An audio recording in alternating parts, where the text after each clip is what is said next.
I now give the floor to the distinguished representative of Malaysia to introduce an address by the head of government.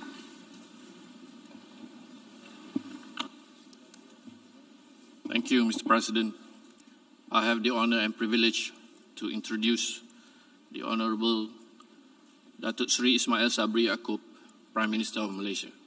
Thank you. Mr. President, Mr. Secretary General, Excellencies, ladies and gentlemen. I join others in congratulating you, Mr. President, on your election as President of 76th session of the UN General Assembly. I would also like to thank His Excellency Mr. Volkan Bozkir for his dedication and leadership in successfully completing the work of the last session, which was done under difficult circumstances due to the prevailing COVID-19 pandemic. Malaysia welcomes the theme of this year's General Assembly, Building Resilience Through Hope, to recover from COVID-19, rebuild sustainably, respond to the needs of the planet, respect the rights of the people, and revitalize the United Nations. The theme serves as a stark reminder of what needs to be done and the long road we have before us. Mr. President, Malaysia is fully committed in managing, overcoming, and recovering from this deadly pandemic. No one is safe unless everyone is safe. We must fight this battle together. Our common mission in these unprecedented times call us to recognize that humankind is one big extended family. It is in that spirit that we in Malaysia have very consciously referred to ourselves as Keluarga Malaysia. Together and putting aside our differences, we'll protect life and livelihoods. We will ensure that Malaysia will not only bounce back, but will thrive as the world emerges from the depth of the pandemic. But, Mr. President, I'm not here to only speak about Malaysia. I'm here to call for us to work together in the spirit of a world family to address the deep-rooted challenges of inequality, political instability, and global governance. Last year, the international community came together with a pledge to fight COVID-19 hand in hand. With our unified commitment, with the aggressive rollout of vaccine, and with the sharing and adoption of best practices, we should have been on our way to recovery. Sadly, the reality today is that we are far from winning the war against this deadly virus. Our relief that vaccines were developed in record time was quickly followed by distress at its discriminatory rollout. While most vaccine-producing nations, as well as those that have the financial means, have achieved some measure of success, the majority of the world's population, mainly from the middle income and least developed countries, remain unvaccinated. Nevertheless, our focus should not just be on vaccines. They are other aspects of health and require our attention. Many health challenges transcend national borders. COVID-19 is just the latest challenge besetting us. Before that, the international community had to deal with other serious outbreaks which had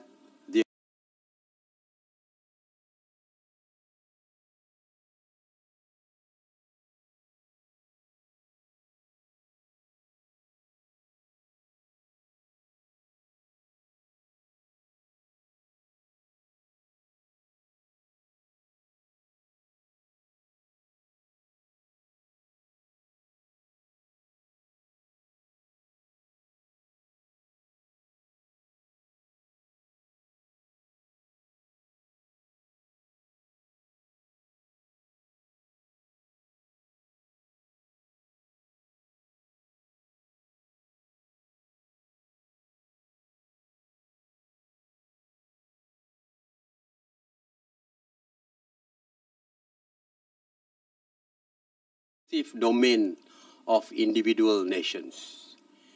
It is because of this that Malaysia will play a more prominent role and participate more actively in health diplomacy, and our approach will be more interdisciplinary in nature and involve more relevant stakeholders. As for COVID-19, we cannot afford to wait for an even deadlier variant to emerge and claim more life. We need to act now. Mr. President, the path towards achieving the UN 2030 Agenda for Sustainable Development was never easy to begin with. Yet, we have made steady progress. COVID-19 has, however, reversed many hard-won gains. The pandemic has amplified pre-existing inequalities and uncertainties. It has widened the gap between the haves and the have-nots. Varying degrees of shortfalls in governance and social security have driven populations back into poverty. Needless to say, we are further away from achieving the 2030 Agenda now than we were before. Like the rest of the world, Malaysia's economy has not been spared. In 2020, Malaysia's GDP contracted by 5.6%. This marks the worst decline in more than 20 years since the Asian financial crisis. From the beginning of the pandemic, Malaysia took a whole-of-government and whole-of-society approach in addressing this unprecedented crisis. We executed a clear strategy with focus on three thrusts. Firstly, we expanded our healthcare delivery system to prevent the spread and tend to the infected. Secondly, we provided strategic fiscal injections to safeguard the economy. And thirdly, we protected the people's livelihood. In doing so, we introduced economic stimulus package worth about 130 billion USD or 36% of our GDP. We ensured inclusive growth by addressing poverty while providing a social safety net to protect vulnerable groups. These packages also play an important role in assisting enterprises to remain afloat during these difficult times. Almost 2 years into the pandemic, we realized that we need to balance between keeping our people safe while protecting their livelihoods. As such, Malaysia introduced the National Recovery Plan as the nation's exit strategy from the pandemic. This includes speeding up vaccination rates, which stand at more than 500,000 doses daily in recent weeks. It also includes reopening key economic sectors to revive the economy. We are pleased that these efforts, as well as our pursuit in attaining the 2030 Agenda on Sustainable Development, were commended during our voluntary national review in July this year. That said, rebuilding lives and economies after the pandemic will not come easy. The challenges are even greater for countries that are more vulnerable to natural disasters. Recovery efforts will certainly be more difficult and thus require more time and resources to take effect. For Malaysia, mainstreaming sustainability is key in ensuring a smooth transition to a greener socio-economic ecosystem. We have set ambitious plans to facilitate the transition to a more sustainable, low-carbon, and climate-resilient future. We have introduced policies, including the concept of circular economy, which will drive mitigation and adaptation initiatives in our cities. We are confident that they will greatly contribute towards making Malaysia's low-carbon nation by 2050. At the same time, developed countries have the responsibility to provide financial resources and technology transfer to the developing world to undertake sustainable initiatives. This is in line with the equity principle of common but differentiated responsibility. Mr. President, the development and deployment of nuclear weapons continues to be a threat to all mankind. Given the global health crisis, we find it disheartening that billions of dollars are being spent to maintain and modernize nuclear weapons rather than on saving life and livelihood. Malaysia supports the total eliminations of nuclear weapons and the assurance that they will never be produced again. This is the only guarantee against the catastrophic consequences arising from their use. Towards this end, Malaysia welcomes the coming into force of the Treaty on the Prohibition of Nuclear Weapons, or TPNW, earlier this year.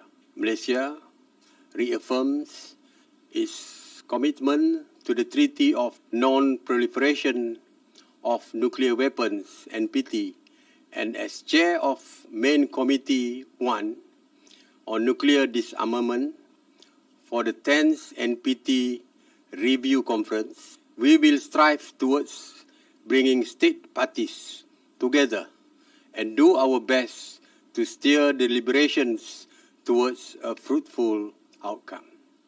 Mr. President, Malaysia has always been a firm believer in all efforts and initiatives that promote peaceful coexistence between nations, between different peoples, and between different faiths and cultures. As a multicultural, multiracial, and multi-religious country, Malaysia strongly believes that we have been practicing can also be applied to the entire world. At the same time, we are a strong proponent of multilateralism. Both multilateralism and peaceful coexistence are mutually reinforcing. We need to realize that as we progress further, we should be far more integrated and stronger as a family of nations. Respect and mutual understanding must be the backbone and essence in our interactions and discourse. We believe that diversity can be a powerful source of strength and resilience. Thus, we need to take a deeper look at the many qualities that make up our family of nations. It is no longer enough that we tolerate differences, but we should instead learn to celebrate and treat them with genuine curiosity and meaningful respect. Amid the global uncertainties, it is time for us to work and strengthen our efforts towards living together in peace and harmony. As such, Malaysia will continue to do what it can in promoting peace and preventing conflict in the conduct of its foreign policy. With this approach, Malaysia will continue to uphold its fundamental principles of defending the nation's sovereignty and interests, maintaining good relations, including promoting tolerance, mutual respect, and understanding among all peoples and actors of all nations. As a member state of ASEAN, Malaysia is committed in preserving ASEAN region as a zone of peace, freedom and neutrality, ZOFAN.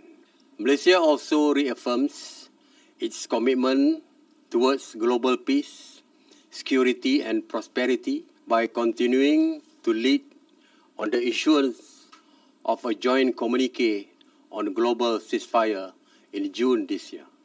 We strongly believe that the UN membership must speak with one voice on the need for an immediate cessation of hostilities in all corners of the world. This would allow governments and all stakeholders to focus their attention on combating humankind's deadliest enemy. Nevertheless, Mr. President, it is unfortunate that we are far from realizing this global ceasefire. Many places are still experiencing instability. The situation in Myanmar remains of grave concern. Malaysia cannot emphasize enough the importance of respecting the will and interests of the people of Myanmar. This is a need for a peaceful solution to be found, especially with a multitude of challenges besetting the country. Malaysia is particularly worried about the humanitarian situations, now further aggravated by Myanmar's healthcare system, which is stretched thin. It is absolutely essential for aid to reach those in need. Equally troubling is the refugee crisis that has engulfed Myanmar since the mass exodus of Rohingya in 2017. Malaysia currently hosts more than 150,000 refugees from Myanmar, comprising 86% of the refugee population in the country. More than 66% of those are from the Rohingya ethnic minority, and this is just a conservative estimate. ASEAN member states have taken steps to engage key parties of this conflict to extend assistance where possible. Malaysia fully supports the work of the ASEAN Chair's Special Envoy on Myanmar. However, we remain concerned that the authorities have yet to allow ASEAN Special Envoy to visit the country. We urge the authorities to accept the visit and assist the Special Envoy in his duties, as well as expedite the implementation of the 5-point consensus. Mr. President, on the occupied Palestinian territory, OPT, Malaysia is appalled by the deaths of many Palestinian civilians, including women and children, following the brutal attacks by Israel in May this year. We strongly condemn repeated violations and aggressions by Israeli forces and settlers against Palestinian worshippers in Al-Aqsa Mosque. The targeted aggression against worshippers is indeed contemptuous to all Muslims or for any peace-loving religion. In fact, let us be truly frank about what is happening in the OPT. The systematic oppression of Palestinians over many years through discriminatory policies, denial of basic civil rights, imposition of harsh conditions, large-scale land confiscation, and inhumane acts committed against them is tantamount to the crime of apartheid. Yes, Mr. President, apartheid still exists in this world, and most of us are just turning a blind eye to this. Malaysia stresses again that Israel must be held responsible and accountable for all its wrongdoing, including its flagrant violations of international law. We welcome the establishment of an international commission of inquiry by the Human Rights Council to investigate violations of international human rights law during the 11th day crisis. Malaysia continues to call for the deployment of a temporary international presence in the city of Al-Quds to monitor the cessation of hostilities in the OPT. The international community must spare no effort to ensure the safety, protection, dignity and well-being of the Palestinian civilian population. While generations have had to endure this oppression, it is time that we pay attention to the voices and roles of the younger generation of Palestinians. It is time to give them a better future. They have been suffering in dreadful living conditions under illegal Israeli occupation for so many years, and we cannot allow this to continue indefinitely. Malaysia has and will continue to lend its unwavering support and solidarity to the Palestinians. Turning to the situation in Afghanistan, Malaysia is appalled by the terrorist attack outside the Hamid Karzai International Airport last month. The attack resulted in the loss of innocent lives, with many more injured. Malaysia expresses its deepest condolences to the bereaved families of the victims. We also wish those injured a full recovery. Malaysia condemns terrorism in all its forms and manifestations. The region cannot be allowed to be turned into a fertile breeding ground for terrorism again. The world family must come together to support Afghanistan in this time of need, including by extending humanitarian assistance to the people. On this, Malaysia stands ready to extend its assistance and do what it can. Mr. President, the UN has been in existence for over 75 years. In that time, the world has changed significantly.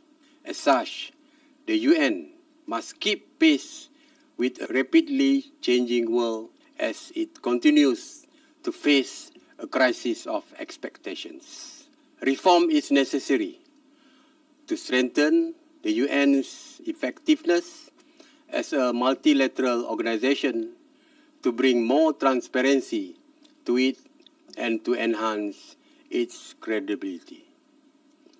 On this, we must work together to reform the organizations, and we hope member states will demonstrate openness, flexibility, and political will in the interest of international peace, security, and prosperity. Mr. President, during its inception, we looked to the United Nations to save humanity from the scourge of war. Today, we place our resolve in the UN and its member state to save humanity from the scourge of the global pandemic. The pandemic has shown that we need to improve our resolve to strengthen international cooperation and multilateralism and consider ourselves as a family of nations. At the same time, the world family must be made a more peaceful, prosperous, sustainable, and equitable one. We must close ranks and enhance our unity and cohesion. We must live in peaceful coexistence. Only then we will have a chance to succeed. Thank you.